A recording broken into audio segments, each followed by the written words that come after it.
Hello everyone, thanks again for coming to my YouTube channel. This is Healthcare V, and I'm here today with another video talking about things I didn't know when I became a nurse practitioner. So this video is going to tell you the things that I wanted to know when I failed my boards for the first time. So yeah, I failed one time. I got a 464 and I was devastated, like I stated in my last video. So if you want to hear more about my failures and as a nurse practitioner and the things that you have to do to retake the test again, please like and subscribe, and let's get into it.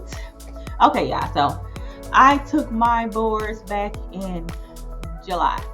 So like I stated before, I took my boards. I got a 464 and I failed it because you have to get a 500. I took the AANP, and the AANP you have to get a 500. It's all multiple choice, and basically the reason why I took the AANP is because people said that was the easier test. Like, that's what it was. So yeah, that's the reason why I took that one. So I didn't take the AANC, but I did apply for the ANCC because I did fail my boards and I had a job lined up, so I had no choice but to take either one of the two.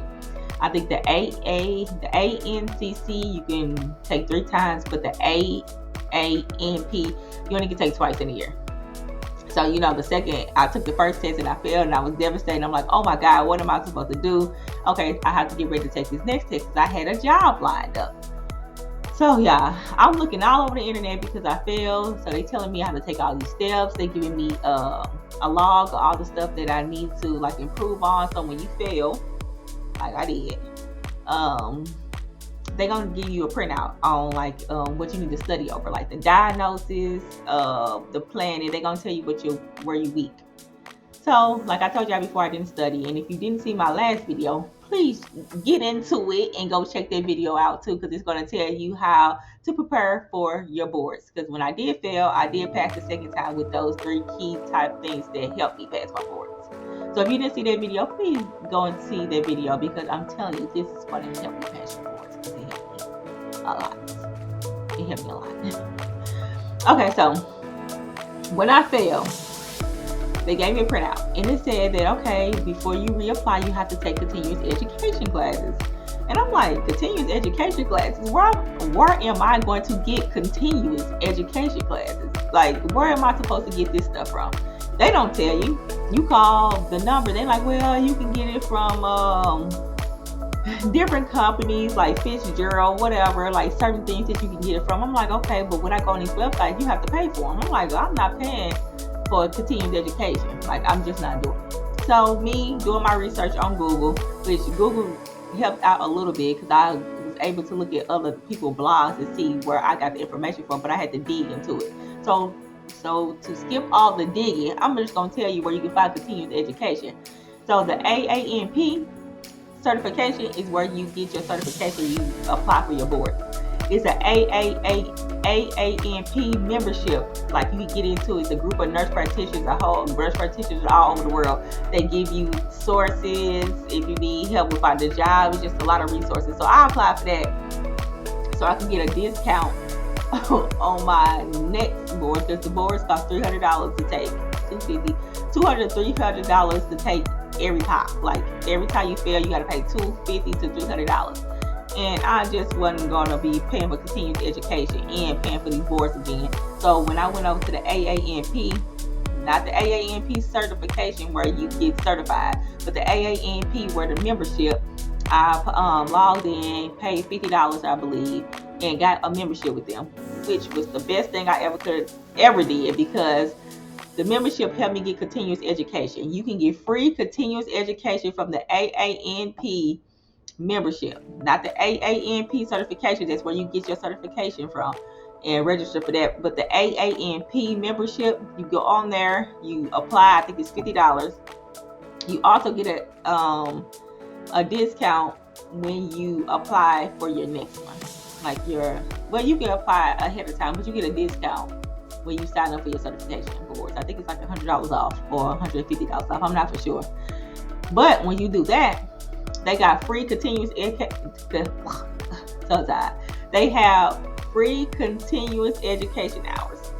And with that, you go on there and they have a range of things. So I went over diabetes, the top main things like hypertension, whatever they got on there that you can take, because they'll give you 1 credit hour, but the credit hours be like 0.5, 0.50, like a half a credit, then 1 credit, or it'd be 1.5 credit. So it probably take you a week to get all your credits because you need 15 credit hours, and then you'll get like some for pharmacology, and you just put them all, plug them in on the AANP certification website. But they're all free. But when you do these free continuous education, don't think that you're going to go into them like I went into osteoporosis. Don't think that you're going to just get in there, look at the videos, and skim through the videos real fast and take the test. You only can take the test 4 times in each continuous education. If you don't pass them, you have to retake them. You have to call their headquarters or whatever to ask that they open it back up. So I don't like to do things like that. So I actually really looked into the videos.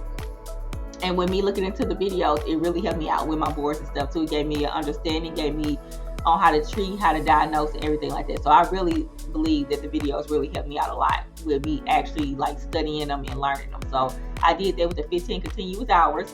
When I got that, I plugged it all in. So on the internet, it asks you, on the internet, I was just like, so how long between taking your boards can you take them? So yeah, let me tell you, I'm thinking that you have to wait 60 to 90 days between to take your boards. No, that's not true. I recommend that you wait 60 days, but you do not have to wait 60 days between your board taking. So if you fail, just say I failed on a Monday, get my continuous education, like I go into the AANP, get their membership, finish my continuous education in 2 days, and they let me register again. They let you register, they let you approve me for registration. You can take your boards the next week. You do not have to wait 60 days to take these boards again. I recommend for you to study 60 days or even a month, 30 days, but you do not have to wait 60 days to take your boards again. It tells you that on the internet because I guess it's just telling you to be safe. If you fail one time, you want to make sure that you understand the information. But yeah, I took my boards within 30 days. Like if you look at my last video, it's going to tell you how to go about to study for your boards. And this video is going to tell you about the continuous education when you fail your boards and how to get the continuous education so you can apply again. And then from here, you'll be able to apply again. You do not have to wait 60 days, y'all. You do not have to wait 60 days. When I looked on the internet, I'm thinking that I have to wait 60 days.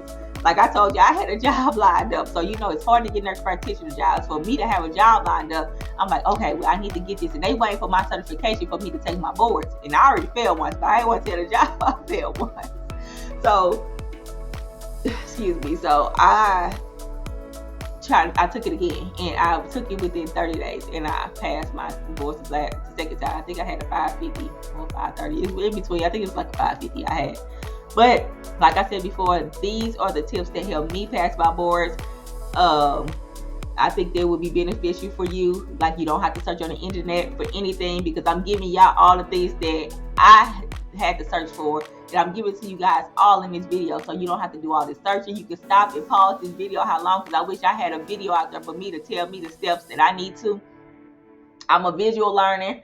I like people to like, okay, just tell me what it is. Like tell me how to get this and tell me how we gonna supposed to do this so I can get a clear understanding. So y'all, like I said, if you failed your boards like I did, take a breather, take a breath. You got to get a 500 on the AANP. You only can take it twice within a year. Listen to me, you only can take it twice within a year. You have to get a 500. You got an AANP certification, certs, and that's where you get log on to get scheduled for your certification. Then you got an AANP membership. This is where you get your free continuous education. You can pay for them too, but I got mine for free. Like I said, you need 15 hours of free 15 hours of continuous education to get recertified or get registered again for the second test. You can get them from the AANP membership, and they also give you a discount on the next time you register if you sign up with their membership. They also, the continuous education was helpful for me. You do have to pass tests with the continuous education, and you only get 4 times to take the test. And like I said before, if you fail 4 times with the test, you'll have to call the organization and stuff so they can unlock it again for you. But before you even do that, just study and go through the videos. If you need to pause and stop, because you can pause and stop how many times you want to. So, like I said, get your 15 continuous education hours. You plug them into the AANP certification. Once you plug them into the certification, you apply again, pay your $300 again to apply with your 15 continuous hours of education. If they approve you, you do not have to. You can take your test the next week. If they approve you with your continuous education hours, you can take your test the next week. I advise you to wait 30 days to 60 days so you can get the information that you need, but you do not have to wait. I just thought that you had to wait 60 days, but you do not have to wait 60 days. Some people do, some people don't. Like I said, I waited 30 days, a month, and I was able to pass. You will be able to pass if you look at my last video where it tells you the 3 steps, or did I do 5 steps? 3 or 5 steps to help you succeed in taking your board. I think it was 3 steps. Those 3 steps really helped me achieve my goal of being a nurse practitioner. So I want to thank you guys again for joining this video. Please like and subscribe, and I'll see you in the next video. Thank you.